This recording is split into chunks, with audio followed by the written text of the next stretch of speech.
What's up guys, কি অবস্থা সবার? সবাই নিশ্চয়ই অনেক বেশি ভালো আছো, সুস্থ আছো, সুন্দর আছো। আমিও ভালো আছি, সুস্থ আছি, সুন্দর আছি। তোমাদের প্রথমে যে ক্লিপটা দেখালাম, সেই ক্লিপটা দেখে হয়তো তোমরা অনেক বেশি কামনা বাসনা এবং লালসার মধ্যে পড়ে গিয়েছো। ফেসবুকে বলি, ইউটিউবে বলি, টিকটকে বলি, যেখানে বসে সেখানে বলি, সেখানে কিন্তু এই ভিডিওটা ভাইরাল ভাইরাল ভাইরাল ভাইরাল।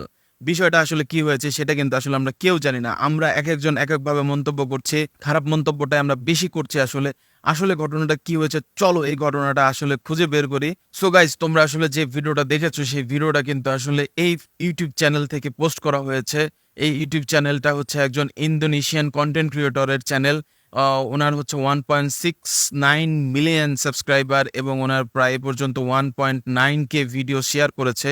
রহস্য টাইপের ভিডিওগুলো উনি আসলে বেসিক্যালি আপলোড করে থাকে। তো এই ভিডিওগুলো আমি দেখলাম, আসলে অনেক ভিডিও আমি টেনে টেনে দেখেছি। চলো সেই ভিডিওটা কি, সেই ভিডিওটা একটু দেখি। Maya, diapain Maya?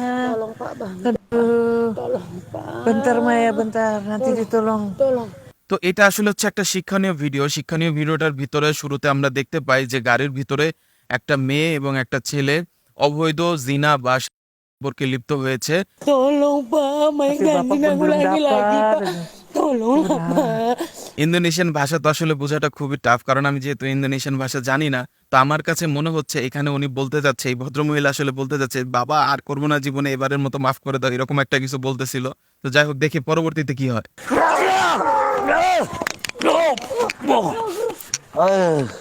মানে জিনিসটা আমার কাছে মনে হচ্ছে যে অনেক বেশি ফানি করে ফেলতেছে।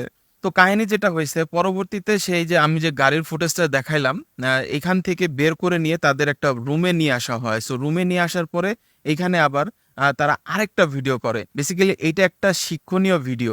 শিক্ষণীয় ভিডিওটা কি সেটা আমি তোমাদের পরে বলছি। Dikutip dikutip.